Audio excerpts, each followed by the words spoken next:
biko agwara m ndị Igbo si ha na ọ bụ echiche ka mmadụ ji enyigoro n'eluigwe, mana o wutere m na ọtụtụ ụmụnna m aghọtaghị ebe m si na-abịa, mana okwu m pụtara ụzọ maka atụghị m ilu. Ihe m mere m chọrọ iji kọwaa ya. Otu ihe m ji hụ omenala Igbo n'anya dịka onye Igbo bụ na omenala Igbo wụ practical, wụ theory ọ agwaghị ya ezighị ya. Ị ga-eji ntị onye Igbo na obi onye Igbo ka m were echiche nyigoro n'elu. Ọ bụrụ na m nọrọ dị ya kala ọnụ na-eche dịka onye Igbo,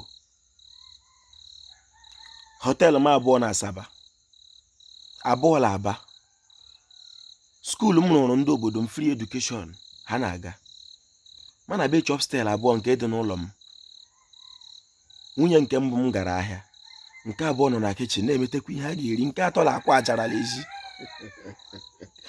Ọ bụla m nọrọ were echiche na-eche ya, ubi kuba na-abịa be m, asịla m nọ n'azụ ụlọ, ya gara batawala azụ ụlọ were odogwu ha ma sị m Ojiọfọrọ ọ bịara ka o kelee. Ọ bụrụ na ọ bakutu maka ebe m nọ na-eche ihe a, ọ bụla m lata azụ iwe ga-ewe m maka ewerela m echiche nyigoro n'eluigwe. Ihe m na-asụ ụwa Igbo, ị ga-eji ntị onye Igbo na obi onye Igbo, naanị echiche. Ị bụrụ onye Igbo, ị ga-anwụ anwụ gị eluigwe, ị ga-adịkwanụ ndụ gị eluigwe. Ọ wụ echiche ka ị ga-eji bịa lata. Ọ ya mere ndị be anyị ji kpọ ya eluigwe ete, eluigwe nke ntakịrị, maka nke a na-ahụ anya mbụ ihe ukwu nọ n'ala nna m bụ ahịa ukwu. Ahịa ukwu ọ ga-adịrị gị mma.